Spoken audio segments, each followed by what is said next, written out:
ನಟ ಸುದೀಪ್ ಅವರು ನಿರ್ಮಾಪಕ ಎಂಎನ್ ಸುರೇಶ್ ವಿರುದ್ಧ ಹೂಡಿರುವ ಮಾನಹಾನಿ ಪ್ರಕರಣ ರದ್ದುಪಡಿಸಲು ಕರ್ನಾಟಕ ಹೈಕೋರ್ಟ್ ಇತ್ತೀಚೆಗೆ ನಿರಾಕರಿಸಿದೆ. ಐಪಿಸಿ ಸೆಕ್ಷನ್ 499 ಮತ್ತು 500ರ ಅಡಿ ದಾಖಲಿಸಿರುವ ಕ್ರಿಮಿನಲ್ ಮಾನನಷ್ಟ ಪ್ರಕರಣ ರದ್ದುಪಡಿಸುವಂತೆ ಕೋರಿ ಸುರೇಶ್ ಅವರು ಸಲ್ಲಿಸಿದ್ದ ಅರ್ಜಿಯನ್ನ ನ್ಯಾಯಮೂರ್ತಿ ಎಸ್. ವಿಶ್ವಜಿತ್ ಶೆಟ್ಟಿ ಅವರ ನೇತೃತ್ವದ ಏಕಸದಸ್ಯ ಪೀಠ ವಜಾ ಮಾಡಿದೆ.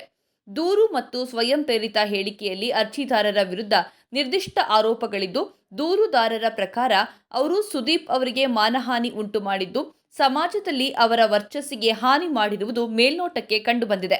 ಹೀಗಾಗಿ ವಿಚಾರಣಾಧೀನ ನ್ಯಾಯಾಲಯದ ನ್ಯಾಯಾಧೀಶರು ಸಮನ್ಸ್ ಜಾರಿ ಮಾಡಿರುವುದರಲ್ಲಿ ಕಾನೂನುಬಾಹಿರ ನಡೆ ಕಾಣುತ್ತಿಲ್ಲ ಎಂದು ನ್ಯಾಯಾಲಯವು ಆದೇಶದಲ್ಲಿ ಹೇಳಿದೆ.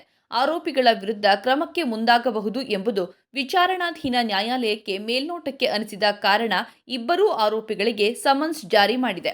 ಸಮನ್ಸ್ ಪಡೆದ ಬಳಿಕ ಅರ್ಜಿದಾರ ಸುರೇಶ್ ಅವರು ವಿಚಾರಣಾಧೀನ ನ್ಯಾಯಾಲಯದಲ್ಲಿ ಜಾಮೀನು ಪಡೆದಿದ್ದಾರೆ.